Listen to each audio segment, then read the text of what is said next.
Today, ladies and gentlemen, we are going to be learning about different pollinators and some of the different issues that are causing those reductions in numbers. So we're going to talk about different ways that you guys can help pollinators in your own environments. So for those of us that have just joined, just one last reminder before we get going, if you can take a minute and please let me know what country or city you're joining us from just by typing it next to your name. Okay, and we are going to go ahead and get started. So first off, I would like to begin with a land acknowledgement. So I am joining you guys from Treaty 6 territory. This is a traditional meeting grounds, gathering place, and traveling route to the Cree, Saulteaux, Blackfoot, Métis, Dene, and Nakota Sioux. I would like to also acknowledge the Indigenous peoples of all of the lands that we're on today. While we're meeting on a virtual platform, it's good to take a moment to acknowledge the importance of all of the lands that all of you guys call home. Because whether you're joining us from here in Treaty 6 territory or from across the ocean, hi to our friends in India, we all have a connection to the lands that we live on through the food that we eat and the products that we buy. Today, we're going to learn a deeper connection that pollinators have not only to the land, but on many different aspects of our everyday lives. So just to do a quick little introduction of everybody, we have a lot of different schools joining us today. So a lot of the time I like to introduce every single school that's going to be joining us. You guys can probably tell we've got quite a list. So I think I'll just do a little overview.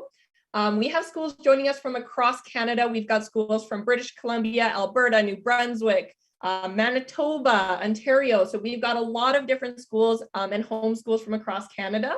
We also have schools joining us from India, the Philippines, Trinidad, the United States. So we have so many different people from so many different areas across the planet, which is awesome because we all have very different pollinators in all different areas of the world.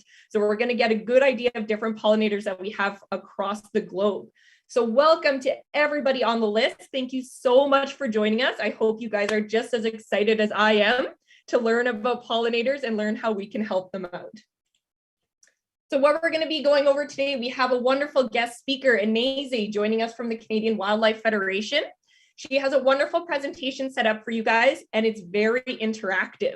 So what I'm going to ask you guys to do is during the presentation, if you would like to share an idea, you have two options. So the first thing you can do if you would like to share an idea is you can use your little raise hand emoji. So at the bottom of your screen, you can click on that little button to raise your hand. And then I'll know that you have something to share and I can call on you, okay? The other great option that you have is to type it in the chat. So I've already seen quite a few of us have been sharing our ideas in the chat. We've got all of us saying hello from all of these different areas. We've got friends from Treaty 7, New Brunswick, Ontario, British Columbia. So welcome, welcome. Awesome that you guys can use the chat. Make sure you use that lots and answer all of Ineze's questions today because she's got lots of great ones. So without further ado, I would love to welcome our guest speaker, Ineze Baye. So she is the education manager for the gardening programs at the Canadian Wildlife Federation.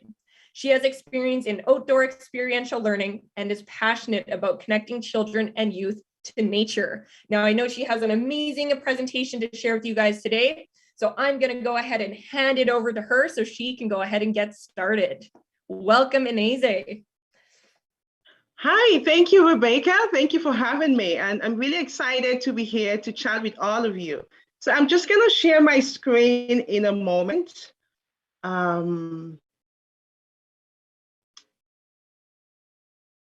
I'm just going to wait. Rebecca, have you given me the permission to share? Yeah, it should be able to still work. I think if you try to share it like we had it going before. If you can't get yours to work, I can also always pop it up on my as well.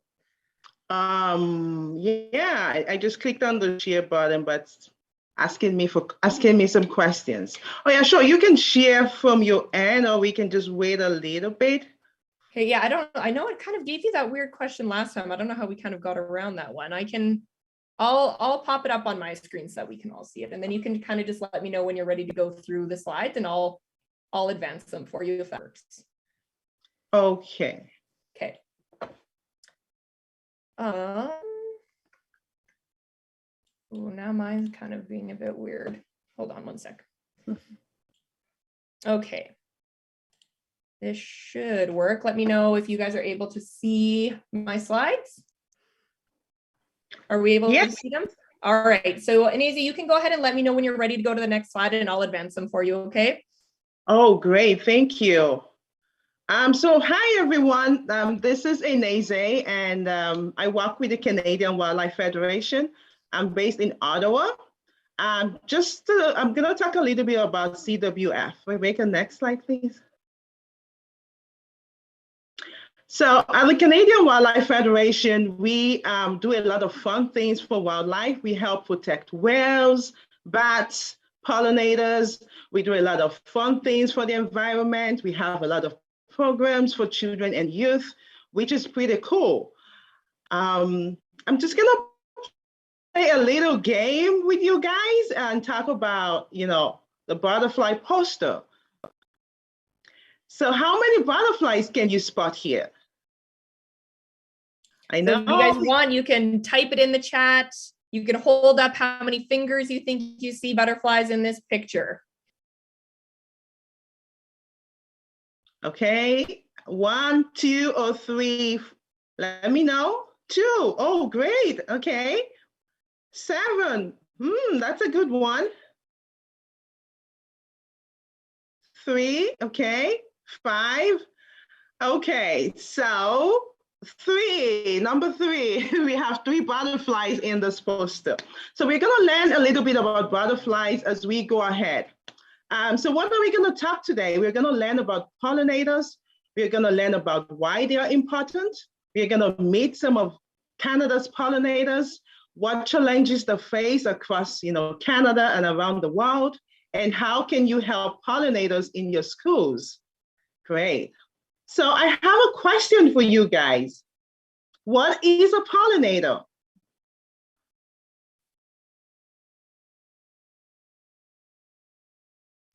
And if you think you might know what a pollinator is, you can let us know. I see LP Brandt, they maybe are raising their hand there. I think they might know what a pollinator is.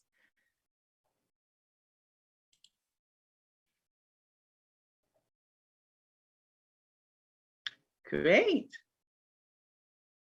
Pollinators make honey. Honey. Matthew thinks that they make honey. Great. Yes, we have honeybees. Thank you. Yeah, and I see Stephanie Oakes, they say that living things that help pollen travel from one flower to another. And Javi and Noah say that it's an animal that spreads pollen to help flowers. Great. Those are beautiful questions, beautiful answers. So pollinators, as you already said, are insects or animals that transfer pollen from one flower to another. So what is pollen? Like pollen are little substance that help produce fruit and seeds. So we're going to go ahead and talk about pollination so that you can have a better understanding why pollinators move pollen and nectar. So pollination is a process when the pollen visits a flower, they get nectar and pollen. And as they travel to another flower, they take along with them all the pollens on their body and they leave them with the next flower. As you can see in this slide, you can see the little bee on a flower and the bee is moving to the next flower and they have little pollens all over their body, and they're also going to the third flower. And as you can see, so as they move around, they drop little pollens, the little grains across the flowers. So all right, I have another question. Why do you think these animals visit flowers? Yeah, put on your thinking cap. We think, and remember guys, if you click your little raise hand emoji, just like Draviansh has done there, I can see your little icon that you might have an answer. Anybody else have an idea of why you think a pollinator might want to do all of this work? Great, that's a good one, to get food. Wow, that's good. So bring back to the hive, for sure, that's another good one, to get nectar, yes. All right, so as you have said, as we go to the next slide, pollinators, visit flowers to get food for themselves as well as their young. So they get nectar, which I said is the powdery substance for food, pollen, which is a powdery substance for food, and nectar, which is like apple juice. It's a sugary thing, very sweet in the flower that a lot of pollinators love, and they get a lot of energy to move around. Okay, so why are pollinators so important? Do you guys know why they're important? I can see a lot of hands. Yeah, LP Brand, you guys, I think, have another idea again, if you guys wanted to share. Yes. We wouldn't have food. Great answers are coming in. Great answers. Yeah, lots of answers in the chat. So plants won't be able to grow. We won't have food. They need it for production. Great. Yeah, so as we move to the next slide, we can see that, pollinators are quite important for a variety of reasons. So the first one is they help, provide the delicious food that we eat. So a lot of fruits like apples, cherries, strawberries, blueberries, bananas, all of those beautiful things are thanks to pollinators. So if we don't have pollinators, oh my gosh, we wouldn't have apples or strawberries. I can't imagine that. Another important reason is that, they help produce seeds and fruits. They also help our ecosystems with diversity of plants, and they contribute a lot to the Canadian economy. So assuming we have to import all of the food we eat from across the world, do you know how much that is going to be? But thankfully, we have pollinators in Canada that help produce some of those fruits and vegetables. So as we continue, okay, I have a sweet tooth. I don't know about you guys, but true or false? Do you think we have chocolate thanks to pollinators? Do you think, pollinators help pollinate the cocoa tree? True, yes. Yes. Oh yeah, you guys knew this one. Yes. True. Our chat is just full of truths. Oh, great. Yes, so the meat fly helps to pollinate the cocoa tree. And I can't also imagine a world without chocolate. Oh my God. All right. So as I said, we can't imagine a world without pollinators. We wouldn't have, plants. We wouldn't have fruits and vegetables. We would run out of, woods, papers. A lot of things might go wrong if we don't have pollinators. And we actually need them to survive. So back to Canada. Can you guess how many types of pollinators are in Canada? So how many different types? So a little bit different than our bee question at the start. How many different types of pollinators do you think we have? Javianch, I see that you think there's 800 of them. Oh, that's a lot. A lot. LP Brand says 4 to 5. Okay. All right. So let me give you a clue. Do we want to stick between 1 and 7? So do we have 1 pollinator? Do we have 2? Do we have 4? Do we have 6 types of pollinators? 5? 7? Does anybody think we have 7? 6? Okay. A lot of 5s and 6s. Okay, so as we go on, so we have 7 kinds of pollinators in Canada. We have bees, flies, wasps, butterflies, moths, beetles, and hummingbirds. So we're going to learn a little bit about them as we continue.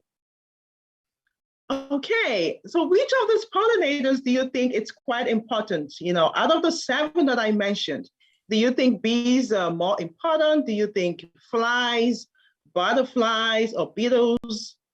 Which one do you think is more important? Oh, great, yeah. Yeah, so our chat says they're all important, yep. Bees, okay. Okay, most bees, all right. So yes, all of the pollinators are quite important, but the principal pollinator are bees. Do you know why? Because they have a lot of hair on their bodies. They have like this little bristle hair, and then they can collect a lot of pollen as they move from flower to flower.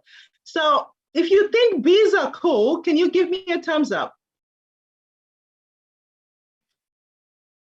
Okay, great. Yeah, so, a lot of bees in Canada are solitary bees, right? And they like to nest and get food for their young, so they don't sting as much as the social bees. I know a lot of people might be a little scared about bees, but it's just something to know that, the bees in Canada are solitary bees, and they tend to stay, alone with their young ones.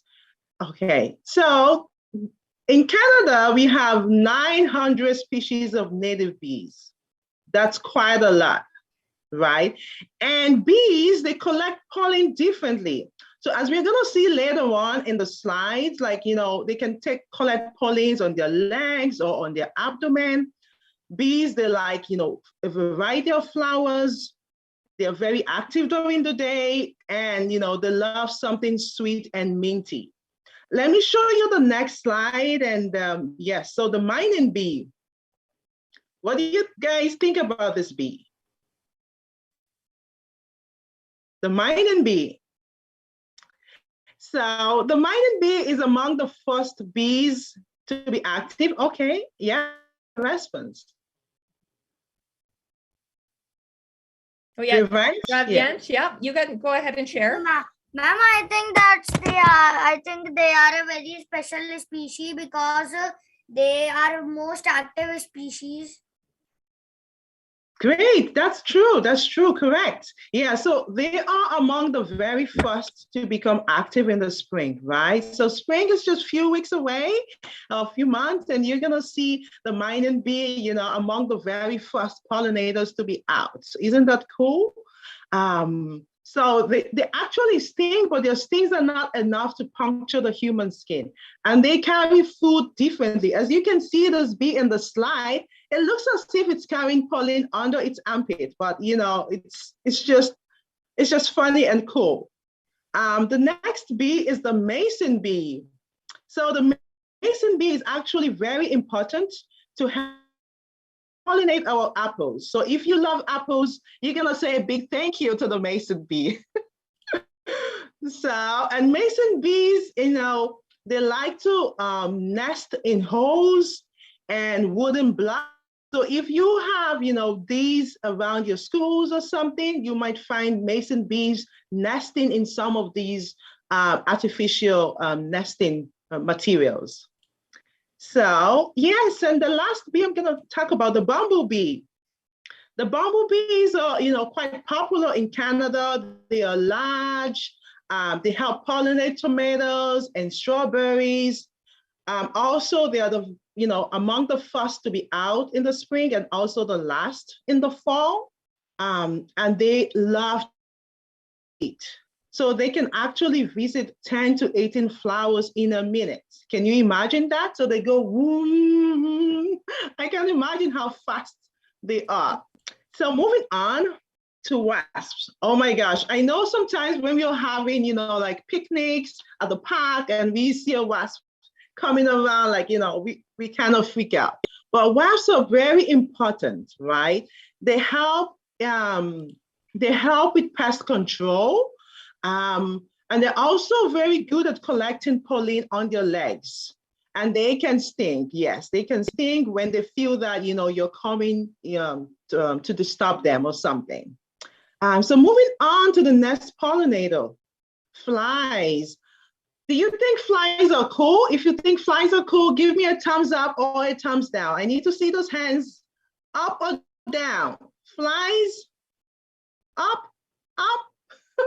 in between. Yes, I know, right?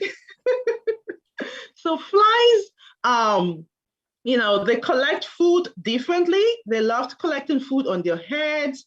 They are attracted to, odor and, smell like rotten meat. So if you put something very stinky, around, you can see like flies coming around there to kind of, take some nutrients from whatever you have that is, stinking or smelling.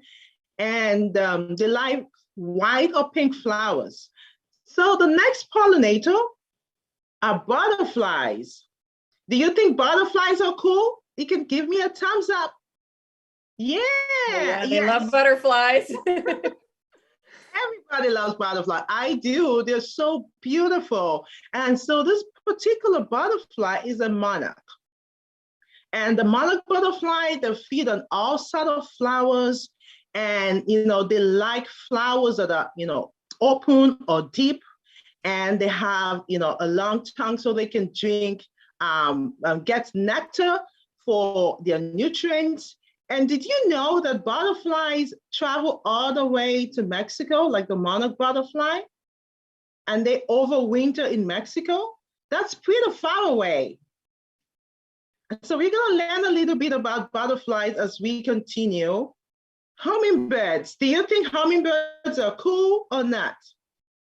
Yeah, I love them.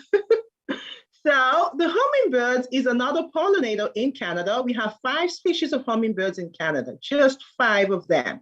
And, we said we had bees. Bees are over 800, but hummingbirds are just very few. They are the smallest of birds. They are very quick, they are bold, and they're skillful. And they can eat all day. They can eat all day. And they love to feed on, nectar, as well as insects or spiders, which gives them nutrients. Also, another cool thing about hummingbird is that they can flap their wings 55 to 75 times per second. So I can't imagine doing my wings like this 55 times in a second. That's quite a lot. So that's a cool thing to know about hummingbird. Woohoo! Great. So the next pollinator, beetle. Beetle is another pollinator in Canada. They love spicy and sweet and fermented scents. So if you have flowers, in your schools that are spicy or sweet, beetles would really love to, go there. And the last pollinator, I guess, yes, the moth. Oh, so if you think moths are cool, can you give me a thumbs up or a thumbs down? Do you like moths? Ish. Yeah, so, the hummingbird clearing moth are nocturnal. So they actually function during the day and night. And they love, as you can see in the pictures, they love, flowers that are deep. They love a variety of flowers. And sometimes they look like the hummingbirds, right? Sometimes they are mistaken for the other bird that we saw in the other slide. As we go on. Okay, so all of these pollinators are quite important. And they are so beautiful. They help, produce a lot of food and vegetables. They help our ecosystems, but they are declining. Do you know why the pollinators are declining? Do you know why the numbers are reducing every day?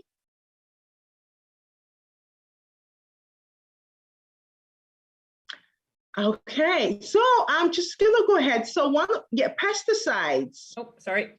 Yeah, let's go back. Yeah, pesticide, habitat loss. Great, those are great answers. So when we have, when we build a lot of infrastructures in our society, we are taking away the food that the pollinators need. We are taking away the plants and the flowers and the trees, and they don't have enough food as they used to. And also, climate change, as you know, is something going on around the world. So due to the climate change, the pollinators don't have enough food that they need. Sometimes when they come out in the winter or in the fall, the plants are no longer there. And this is as a result of, the climate change and global warming. Great. Intensive agriculture. Great. That's another interesting one. Yeah, I also see an interesting comment here, non-native insects. So could you tell us a little bit, why would non-native insects affect them so much? So non-native insects are insects that are not, as the name implies, are not in Canada, right? And also they eat also from the plants and flowers. And our native pollinators also don't have enough food, right? So everyone is trying to get something for themselves. And when we have non-native plants that are introduced from abroad, they don't have the right nutrients for, Canada's pollinators. Great, awesome. Great. So, but there is hope. How can we help pollinators? In your school, at home? What do you think we can do? I can see some hands up. Do we want to go to LP Brandt first if you guys have some ideas? We are, as a school, all three of our classes have a pollinator garden. Oh, that's beautiful. That's wonderful. And Dravyansh? Yes, ma'am. The first, it's the main point that we should plant more and more trees. And ma'am, secondly, reduce or eliminate the use of pesticides. And ma'am, we should create bee habitat. And ma'am, we should also provide nectar for hummingbirds. Yeah, plant trees, provide nectar, have a habitat. And I think our friends in Calgary there also had their hands raised. Ma'am, this is the easiest point and the first main point, that we should plant more and more trees. Definitely. That's good. So those are mostly that flower producing plants. Great, yes. Does anybody else have any ideas?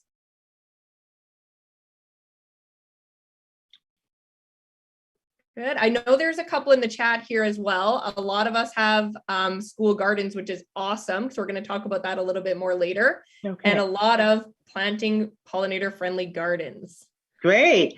Yeah. So as we go on to the next slide, your answers are correct. So there are several ways that we can help pollinators.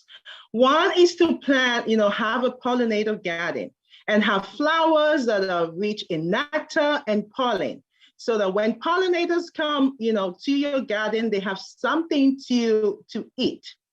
And we also want to make sure that we have flowers that bloom from different seasons, right? So flowers that bloom in the springtime, in the summer months, and in the fall. So at all seasons, we have pollinators, they have access to all of these good things.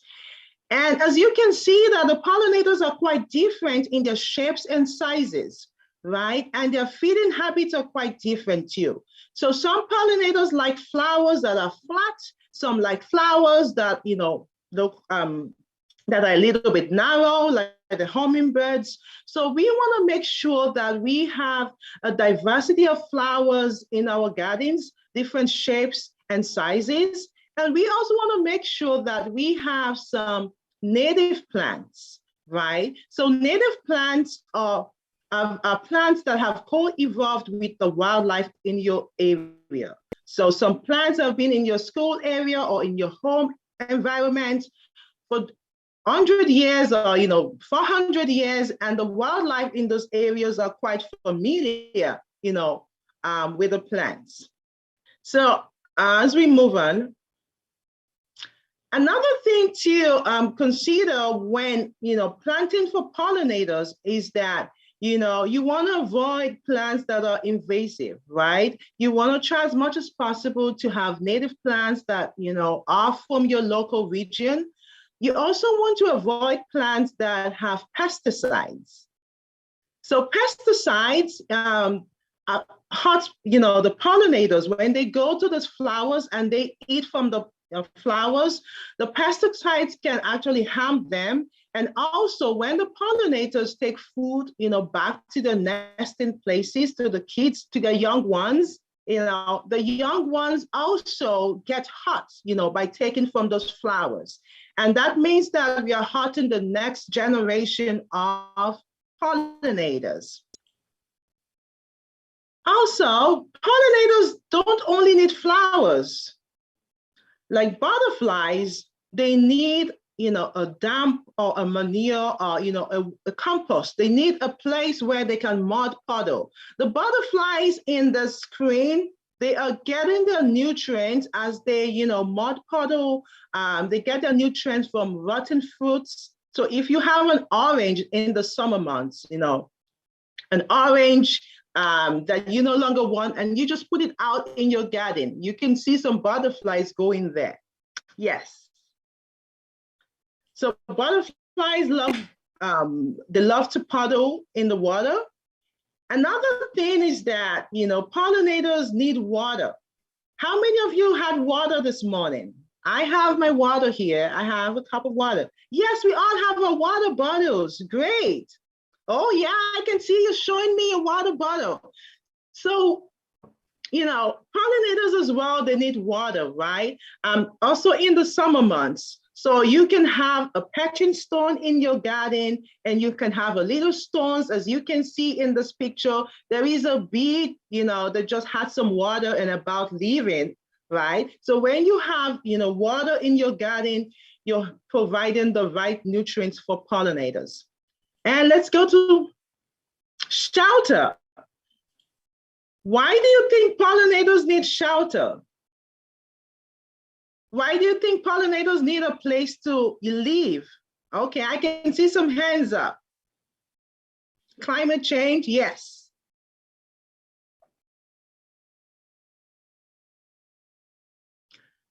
Overwintering, yes. So these are great answers. Protection, yes. So pollinators, just like we do, I'm in my house and I need shelter for, different reasons. So pollinators as well, they need a place to hide when the weather is really harsh, maybe when there is a snowstorm or something, they need to hide from predators, and they need to rest sometimes, like the birds, the hummingbirds, and all of them, they need, to take a nap. Well, not all pollinators take naps, but, sometimes they just need to take a rest. And also to find, food. Yes, okay, I can see the answers coming in. Yeah, they try to stay safe. Shelter, yes. So we can provide shelter in our school gardens by having a diversity of plants, by having a diversity of plants. You can have grasses, you can have vines. You can also have a bee house. As you can see, a bee house there. You can have bee houses in your school garden. And when you have all of those, you are protecting pollinators. Another thing you want to do for pollinators is that you want to make sure that your gardens are safe, right? You don't want to have pesticides in your garden. You want to use sustainable practices like, compost, and also water conservation. You want to put a rain barrel in your garden so that your garden is safe for pollinators. Wildlife in general are very important. So do you think that, it is important that we protect wildlife in winter? Do you think we should care about animals in the winter? Do you think so?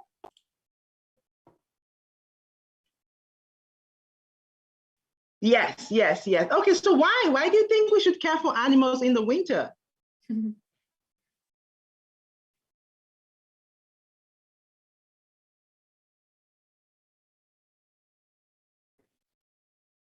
Oh, I see a couple of our schools are typing in their answers here. Oh, great. I'm sure the answers are going to be a little bit different in Canada versus our friends in the Philippines.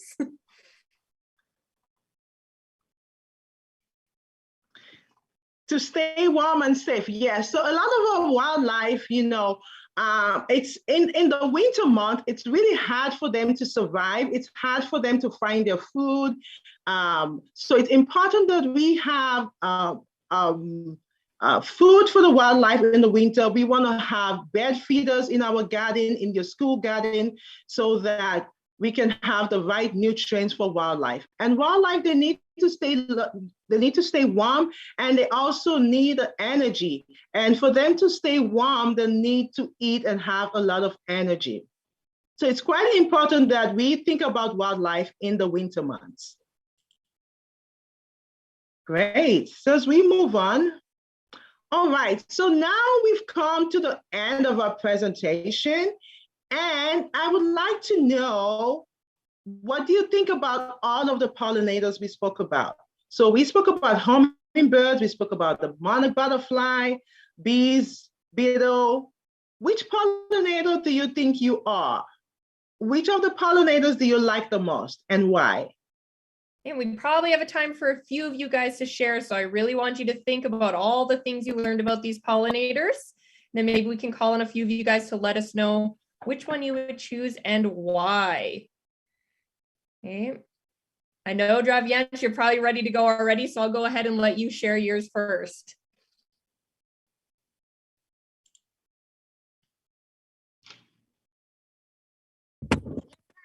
Ma'am, because ma'am, butterflies are great for our gardens, and ma'am, they are also attracted to bright flowers and need feed and nectar. Hey, so you think you'd be a butterfly? Yes, ma'am. Hey, that's a good one. Does anybody else have any ideas of what pollinator they And want because to be? they are very colorful, and we also wear daily colorful clothes. Yeah, very colorful. IP Brand, do you guys have anybody that wants to share on the microphone which pollinator they would like to be?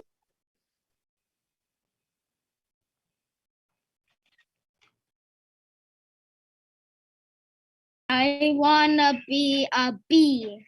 A bee. Awesome. Great. Do you want to tell me why?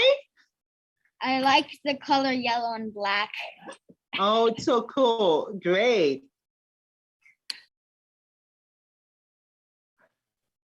All right. A couple of hands. Yeah, Chris here has his hand up. I like the bee most as it is the most important pollinator, and we get honey from it, and we also get wax from it. Cool. Do we have other answers in the chat? No. Yeah, I see blue water. Yeah, you guys are ready to go? We have Trent here to share. I want to be a wasp because I think that they are pretty cool because they are bigger than bees. Oh, yeah. Gary. One. Okay, do I see any other hands up here? Oh, I see somebody's ready here in Calgary, Miss Bissex's class. All right. I want to be a hummingbird. Because? Because I want to flap my wings 55 times per second. Cool. And I see while we're just waiting, if you guys have a few more that want to share, we have time for a few more of you to come up to the microphone if you'd like to. And while we're just waiting to get a couple more people up, Noah and Zavi say that they would like to be a hummingbird, or sorry, Zavi wants to be a hummingbird because they're cute, but they love them all. And Mason in Mrs. Oak's class says that he likes the bee because it's the Mason bee. That's awesome. You already named after a pollinator. Okay, I see we have another friend in Blue Water Coast who would like to share. This is Tell. Tell's going to share. I'd like to be a hummingbird because one, I can beat my wings very fast, and two, I can eat like from bird feeders, and yeah. Yeah, I don't know how many of you guys have hummingbird feeders at your house in the summer, but we always have hummingbird feeders at my house. I love watching them. Hey, Ineze, what about you? Which pollinator would you pick? I know, I get that question a lot. So because I love good food, so I'm gonna go with hummingbirds. So hummingbirds are big eaters and they eat all day. Not that I eat all day, but I love it. So I'll go with the hummingbird. Yeah, that's a good one. You guys, if I had to pick, I'm gonna have to pick the beetle because nobody picks the poor beetle. They're so cool looking. Nobody ever fly, right? Beetle. The hoverfly. No one picked the hoverfly. Yeah, or the hoverfly. Yeah. Yeah. Okay, last call. Does anybody else want to let us know what pollinator they are before we move on?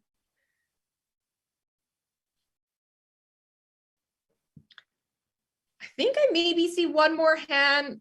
Oh yeah, okay, so we'll have one more from Blue Water and then maybe one more from Miss Bissick's class, and then that's all that we can fit in. I would be a hoverfly.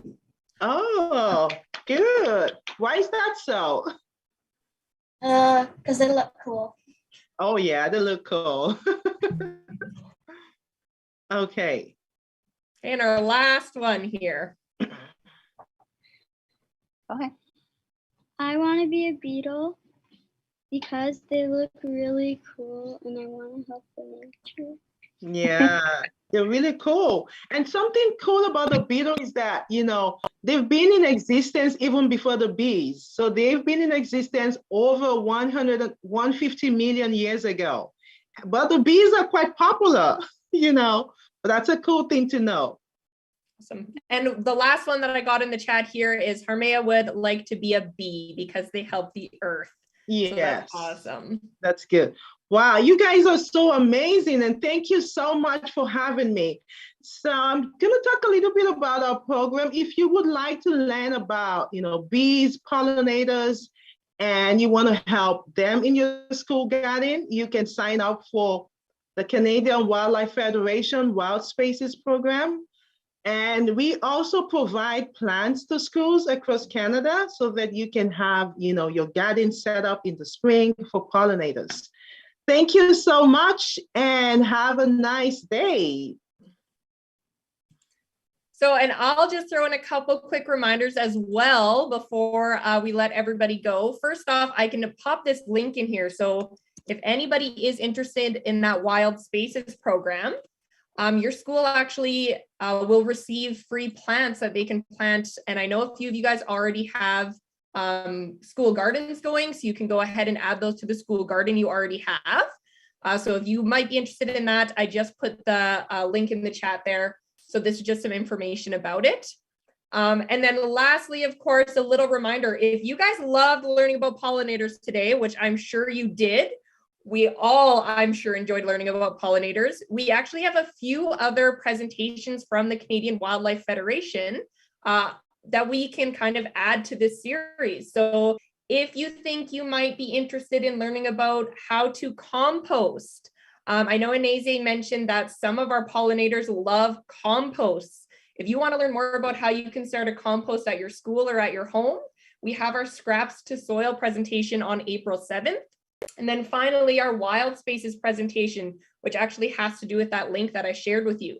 So if you guys have a great school garden or are you interested in starting a school garden, you can go ahead and join this presentation. So this Wild Spaces presentation is all about sharing and celebrating the school gardens that we have at our own schools, or maybe getting some hints that you guys can go ahead and start your own school gardens at your school. So I'll leave that one up there for you in case you guys have or want to go ahead and join that one. And if the QR code isn't working, I also just popped the link into the chat there as well for you guys to sign up for those other ones. So I would like to once again thank you very much, Ineze, for joining us. We really appreciate this presentation. I sure definitely learned a lot. I love pollinators even more after this wonderful presentation. I hope you guys all did too. And thank you to everybody who joined us, and thank you for sharing all your wonderful ideas and your hour with us here at CGE. We really appreciate it. Okay, thank you so much, guys.